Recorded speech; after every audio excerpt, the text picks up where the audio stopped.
Hello, I'm Barack Obama and I am your president. You may remember me as the candidate that campaigned on change. Most people assume that was change, the noun, as in we need change in Washington. Over the past few months, many of these same people have noticed that change is also a verb, as in I have had to change in ways that boggle the mind. You elected me to bring about change in unemployment, our economy, our healthcare system, and the many important things that affect the lives of the American people. I have managed to accomplish some of these mandates that you have given to me, including drawing down troops in Iraq and ending, don't ask, don't tell. And, yes, I have managed to start a few wars of my own. Nobel Peace Prize.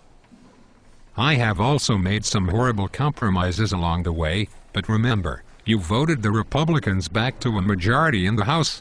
Every election does not have to be a reversal of the previous election. Although, that would probably work in my favor. Change is part of life. Just look at gas prices and the fact that the Supreme Court seems to care more about corporations than American citizens. In fact, everything seems capable of change except the Constitution, which people protect as if the Founding Fathers wanted everyone to have as many guns and slaves as they wanted. Oh hush, they were slave owners. And firearms, back then, not only took a half an hour to load, but they couldn't be concealed because they were the size of an actual arm. For everyone so concerned about where a president must be born, a strict interpretation of the Constitution says that only Native Americans and 224-year-olds are even eligible for the job. FYI, there has not been an amendment to the Constitution since 1992, and you should read how long the 27th Amendment sat around before it was ratified. A constitutional convention could be convened, where we the people can work together to curb the abuses that run rampant in our political system. But we would need to do just that, work together. Indeed, times have changed. When we were not yelling at each other, people rarely bother to talk. And who needs to talk when we can text? Let's distance ourselves from each other by watching digital screens.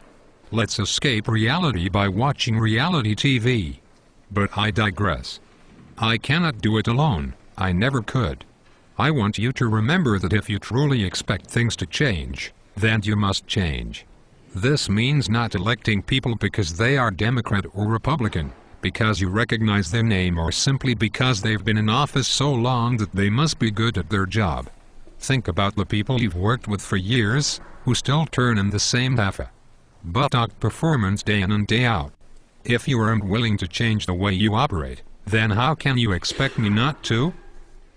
In closing, lately some people have said that parts of my speeches have sounded similar to those given by former President George W. Bush.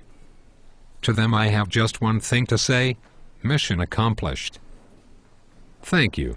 May God bless you, and may God bless the United States of China. I mean, America.